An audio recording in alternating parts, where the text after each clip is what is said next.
Rendez-vous demain. Et les gratuits. Et nous l'insister de l'écrire dessus. Toutes les affaires, ils payent la réunion. Donc nous mettre dessus entrée gratuite. À nous, il y a ça. À nous, il y a ça.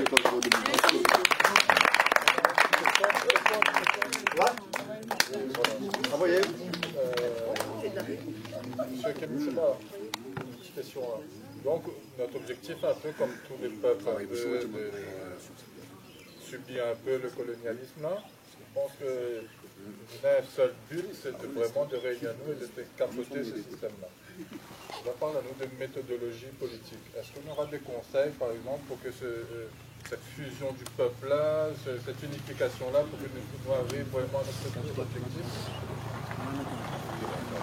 Des méthodes comme j'ai dit en début de semaine, c'est le but de la réunion de vendredi, de demain soir.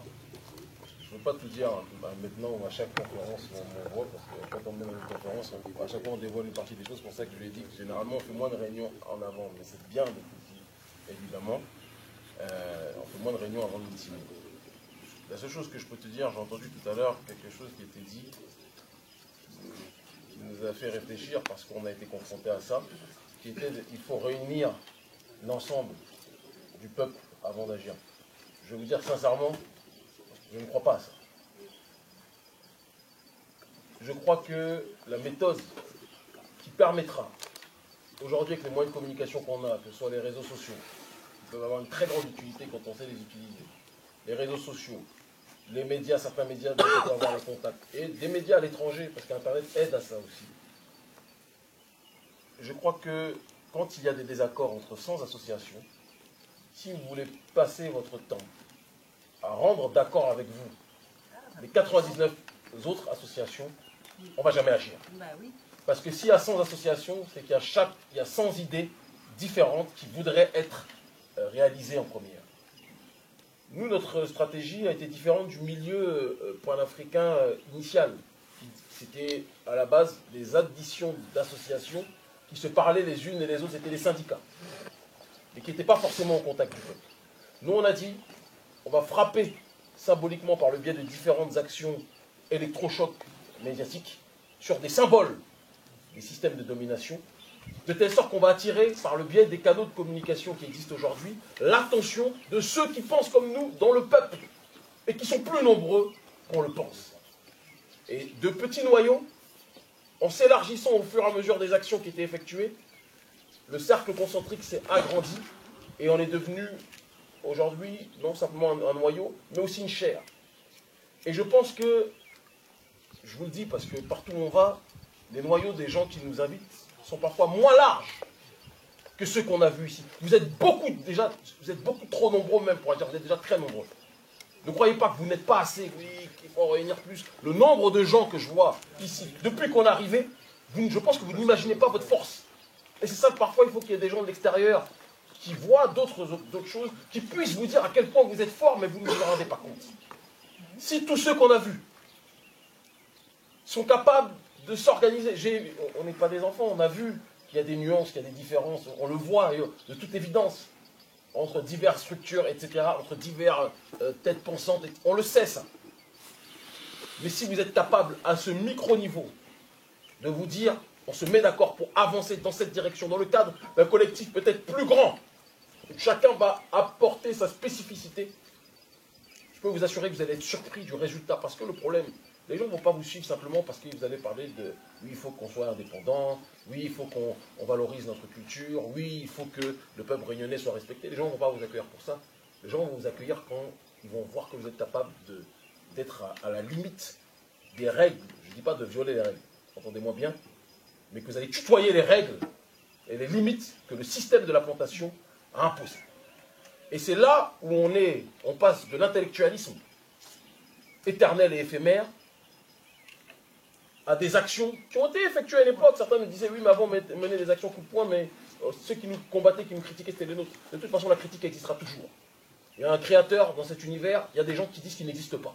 Donc s'il y a des gens qui doutent du créateur, qui doutent des ancêtres, qui doutent de quel que soit le nom que vous vouliez donner, ce n'est pas de vos actions, c'est pas vos actions qui feront l'unanimité.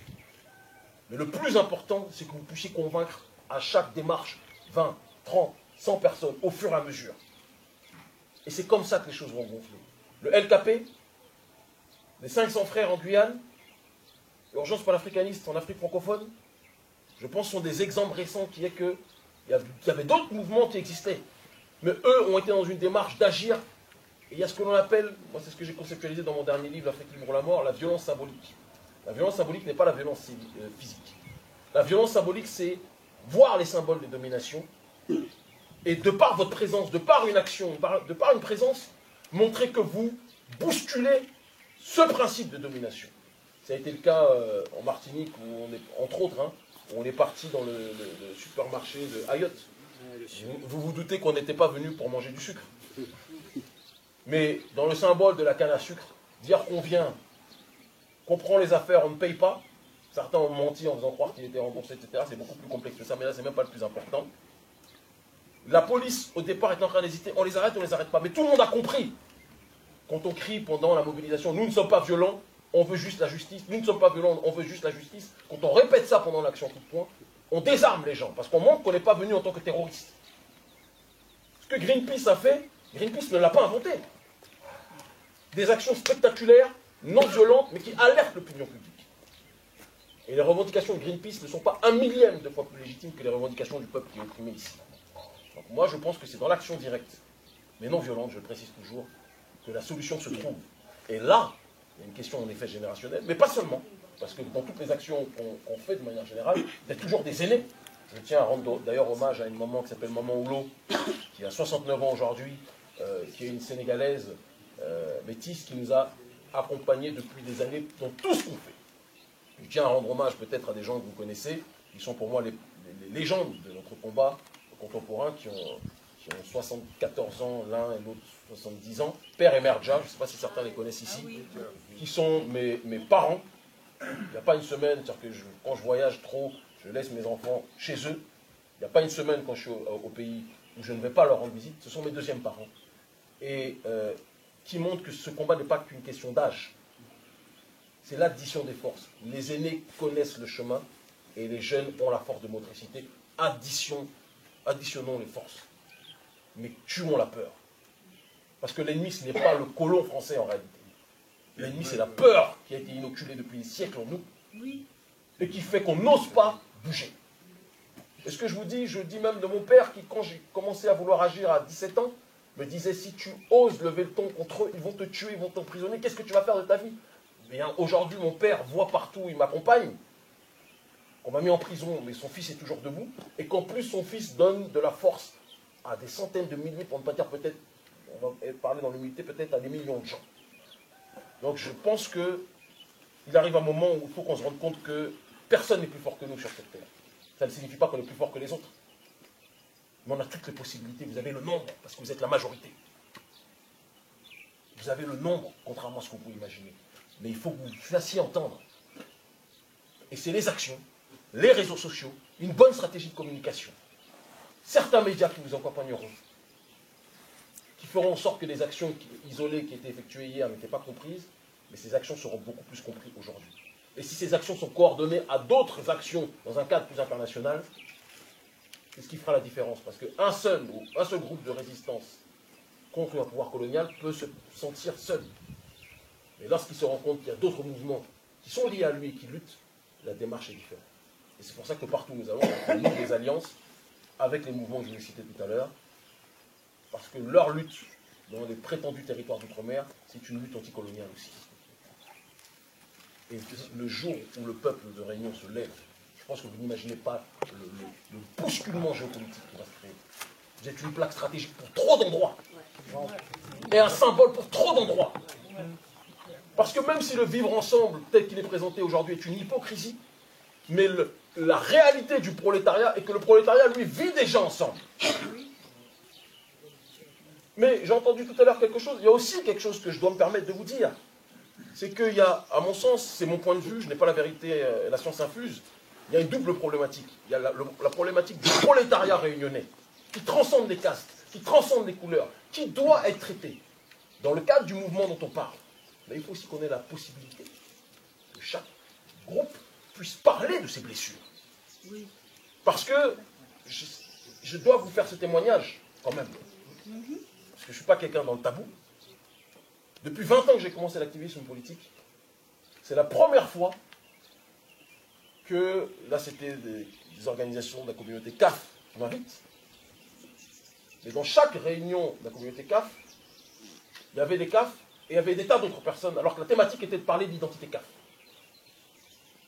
Je dis, changeons l'intitulé et parlons de la problématique du prolétariat réunionnais, qui est vitale aussi, dont on doit parler. Mais si on doit parler de la problématique CAF, il faut aussi, comme quand les femmes, parce que la femme est l'entité la plus ostracisée, la plus discriminée dans ce monde, quelle que soit sa couleur de peau, quand les femmes doivent parler de leurs problèmes, c'est pas un homme de venir et de rentrer et de dire comment les choses doivent se passer. Oui ou non? Ah oui. De la même façon. Non, mais de la même façon. Même quand elles sont jolies, il faut qu'on se retienne, il faut qu'on reste dehors. Et après, ces autres fois, nous dans le fond.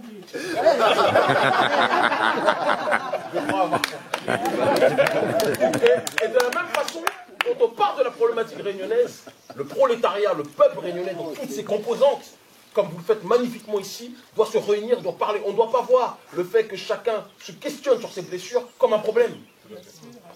Et donc je me permets de vous dire que je pense que cette double problématique doit être traitée. Le prolétariat réunionnais qui est un vrai drame, un vrai problème dans sa multiplicité, et la problématique CAF qui est une problématique centrale. Parce que quand il y a, j'ai lu le livre, une surreprésentation carcérale d'une communauté, c'est que cette communauté qui d'ailleurs connaît le continuum du processus esclavagiste, on doit l'interroger et on doit régler ce problème-là aussi. Voilà ce que j'avais à vous dire. Merci.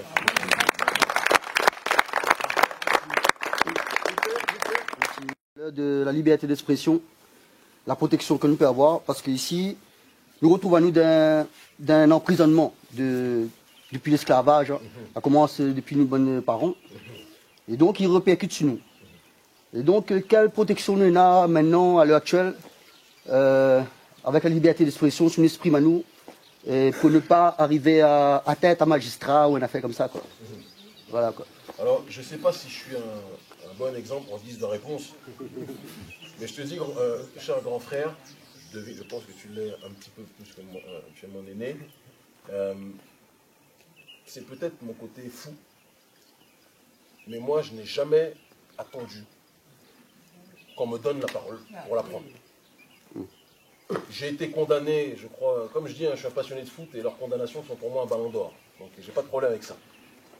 J'ai dû être condamné par la justice française, je crois 16 fois ou 17 fois, pour des déclarations. Et incarcéré à 2 reprises. Pour tes déclarations, il y a eu en effet une altercation avec un journaliste proche de Bernard-Henri Lévy. Donc son affiliation ne méritait pas qu'il soit respecté. Ça, c'est autre chose. Et à chaque fois, d'ailleurs, les 3 quarts du temps, je me présentais seul au procès et je me servais des procès comme tribune.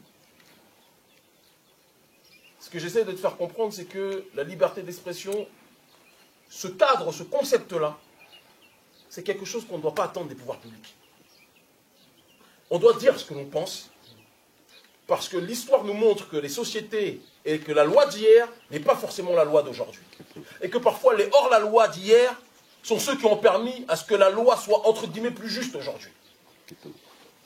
Je tiens à rappeler, on n'a rien à voir avec lui, c'est notre aîné, on l'aime. Mais Nelson Mandela était un terroriste en Afrique du Sud dans les années 80, dans les années 70-80.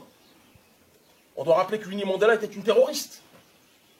On doit rappeler que Patrice Emery Lumumba, sous le régime colonial belge, était un extrémiste anti-européen. Ça me fait penser à quelque chose. Donc, ces qualificatifs-là, aujourd'hui, l'histoire évolue et on vous les met au Panthéon. Et je ne sais plus qui disait que, face à une loi unique, nul n'est censé d'obéir. Nul n'est censé obéir. Quelque chose de ce style-là. Je crois que c'est Nelson Mandela. C'est possible. En tout cas, cette réalité-là, c'est une réalité qu'on fait nôtre. Nous, on dit ce qu'on a envie de dire partout. Ça choque beaucoup ceux qui sont au pouvoir, mais je pense que ça a fait comprendre, entre guillemets, au peuple qu'il ne doit pas avoir peur de qui que ce soit. Parce qu'on nous dit, oui, vous allez finir en prison, mais on est dans un système de plantation depuis déjà très longtemps. Dans les prétendus territoires d'outre-mer qui sont des colonies contemporaines, mais aussi en Afrique, qui est un système jusqu'à aujourd'hui de plantation à domicile. Et dans certaines contrées aussi. Donc, saisissons-nous de la parole. Tous les réseaux sociaux aujourd'hui prouvent que, même s'ils essayent de mettre des garde-fous, prouvent qu'ils ne contrôlent plus tout. Quelqu'un fait quelque chose de mauvais, il suffit que quelqu'un sorte son téléphone et filme l'exaction qui est effectuée, ça crée un scandale. Si on est capable de comprendre les mécanismes de communication, je peux vous assurer que le puissant n'est plus puissant. Il faut qu'on dise les choses comme on les ressent. Si quelqu'un a envie de dire merde, il faut qu'il dise merde, sans avoir peur de se dire est-ce que je vais choquer, etc. Il faut qu'on arrête ça. Je vous donne un exemple simple. Depuis 4 ou 5 jours, il y a un négrier contemporain qui nous injurie, diabolise sur les réseaux sociaux. Bon, il y a 3-4 personnes qui suivent sur les réseaux, donc c'est pas une grande perte. Et moi, je suis comme ça, je ne réponds jamais par réseaux sociaux interposés, ça ne m'intéresse pas. C'était le Marc Lewitt. Ou un clown. Et donc, il y avait l'émission ce matin. Et quand il est arrivé ce matin, dans un prétendu débattre avec quelqu'un qui vous injurie, je lui ai dit, bon, mon cher ami, depuis plusieurs jours, tu nous injuries. Tu as l'habitude peut-être d'injurier les nègres. Maintenant, on est là aujourd'hui. Cher sanglier, ça m'a fait plaisir de dire ça. Il a été tétanisé. Je pensais qu'il allait s'asseoir, qu'il allait avoir le courage quand même qu'on débatte. Mais la manière dont je lui ai parlé l'a tétanisé, parce qu'il n'a pas l'habitude qu'on leur parle comme ça. Mais je suis comme j'ai envie d'être. Voilà, l'un de mes pères spirituels, il y a Bob Marley, tout ce que tu veux, mais il y a surtout Tupac. Dans sa thug life, son état d'esprit, c'était qu'il n'acceptait pas qu'on lui pose des limites. Et bien, ce qu'il a fait dans la musique, et cette thug life, on essaie de la mettre dans la géopolitique. Que notre peuple soit libre. Quand je dis notre peuple, je nous inclus tous dedans, sans exception. Que notre peuple soit libre de dire ce qu'il a envie de dire, d'être ce qu'il a envie d'être, sans avoir peur d'être jugé. Moi, je m'en fous d'être jugé. Je veux juste que quand je me lève le matin, mes enfants soient fiers que leur père se bat pour qu'il y ait un peu plus d'égalité et de justice pour nos populations qui ont été ostracisées. Oui, mon frère. Excusez, frère, parce que déjà vous l'avez venu pour le causer, il fallait plus fier. Mais l'autorité vient par amour aussi. L'autorité de Dieu, en tout cas dans toute forme de spiritualité, quand on nous rapproche à nous de Dieu, ben, c'est pour trouver une forme d'autorité, donc une vie plus saine, avec des entités plus grandes. Tout à fait. Donc qui apporte autorité, donc par la grâce de Dieu, ben, c'est fait par amour, donc par intention qu'on évolue, quoi. Ah, déjà, merci. Un doyen parmi nous, les frères. Un doyen parmi nous, là, 80 années passées, mais il pense qu'il a vu la Réunion dans un état, il voit la Réunion aujourd'hui. Et c'est nous qui voit la Réunion demain, qui profilent la Réunion demain. Et Marmaille, qui nous les devant nous. Lina a son petit grain de sel à mettre sur le sauce, là. Envoyez-vous. Monsieur Bolois. D'abord, merci d'être venu. On dit que ça qu'il faut nous faire. Non, ça c'est nous qui connaissons que ça qu'il faut faire. Et c'est nous qui va faire. Et comme tu disais tout à l'heure, il ne faut pas qu'on attende qu'on nous donne la parole. Il faut qu'on prenne la parole. Et il y a une deuxième chose importante, c'est que la loi, elle change tout le temps. Un type qui est en prison aujourd'hui, il vient un sauveur demain. C'est rempli de ça. Et ce qui est important, c'est que notre peuple ici, avec tous ses composantes, c'est lui qui l'a fait. Tout seul, contre la loi, contre les directives. Je ne vais pas entrer dans les détails. Mais le peuple s'est fait. On a un peuple. Maintenant, il faut que ce peuple-là se fasse reconnaître. Et ça, personne ne va le reconnaître si lui ne cause pas. Et ce qui est important dans ta visite, c'est d'avoir dit ça. Ce qui est important dans sa visite, c'est de dire qu'ici, on n'est pas tout seul. On a quelqu'un avec qui... Ce matin, j'ai eu une réunion.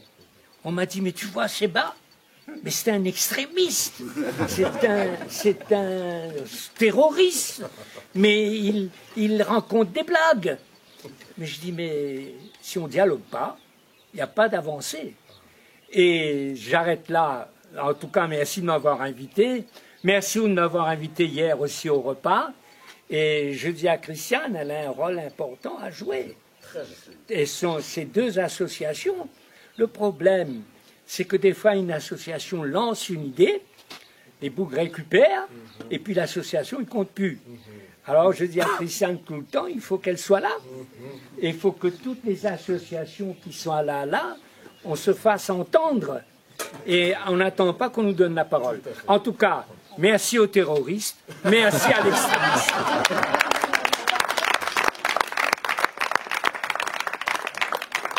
Et en même temps, nous avons fait un petit recueillement pour toutes bonnes ancêtres, en 2 minutes. Ça, c'est le bois d'éponge. Endémique à La Réunion. Tout va par hier, ça. Bois d'éponge. Ah, tout ça de la passé. Le sang l'a coulé. Depuis battant des larmes jusqu'à sommet des montagnes. Honneur à Zot. Zot de nous penser toujours. Les pharaons. C'est à qui peut dire un nom ici de bonne boucle, hein? Les pharaons. Élie. Élie. Oncheng. Onsen. Eva. Eva. Angavol. Simon Def. Enchin. Enfati. Tu vois, on a traîné derrière nous. Demandant pour nous traîner aussi devant nous. Debout, qui fait respect à nous, qui fait respect de nos ancêtres, qui fait respect la Réunion, qui fait respect l'Afrique. Nous les plus dirigés vers la France. Dès que nous nés, nous les nés, mais nous ne connaissons pas à côté de nous que ça en a. Nous ne connaissons pas la richesse que l'on a à côté de nous. Nous continuons nous bonnes ancêtres. Combien rayonner finit pas le pied en Afrique? Combien rayonner la partie à Sénégal? Gorée. Qui ça la visite Gorée? Qui ça la plairait à Gorée? Un recueillement pour ces 80 millions d'ancêtres que la partie dans le monde enrichir tous ces boucs ont dit qui ça va sur la Lune, qui ça va sur la Lune avec nous de l'argent et qui voit et qui encore paie à Dieu dans notre façon de faire pour que nos bons petits frères morts, bons petits sœurs morts aujourd'hui. Un recueillement pour ça.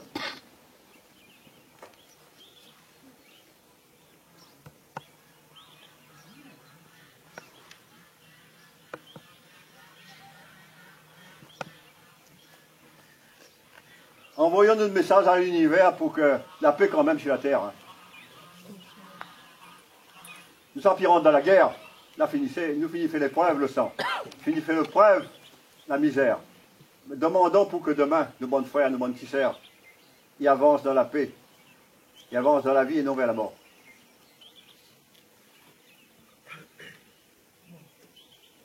Nous allons planter.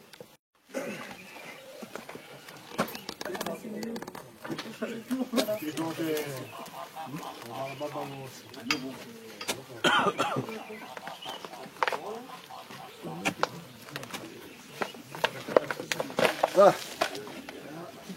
On regarde son grandeur. Dans 10 ans, on a ramené, n'est-ce pas, Camille? C'est sûr. Ça sera un arbre. Avant 10 ans. Avant 10 ans. En espérant qu'on soit vivant pour le vivre. Ça où? Tu mets dans le trou, j'emmène un petit peu de terre beaucoup plus vite là. Vous avez touché là? Attends, Camille, tourne-toi. Camille, mets-toi sur le côté. Toi comme ça. Comment tout le monde te voit? On regarde vers la montagne, là-haut. Ok. Là-bas. La montagne. Tu poses l'arbre dans le trou. D'accord, la montagne en posant le C'est bon comme ça? Vas-y. Comme ça. Il y a un pelle de bonne terre là-dessus. Et après, avec la main, n'est pas de terre, de prendre la terre, c'est ça qui nous soigne. C'est ça, cette terre-là qui nous nourrit, qui nous soigne et qui nous reprend. Hymne à la terre. Hommage à tous ceux qui sont devenus poussière pour nous emmener là.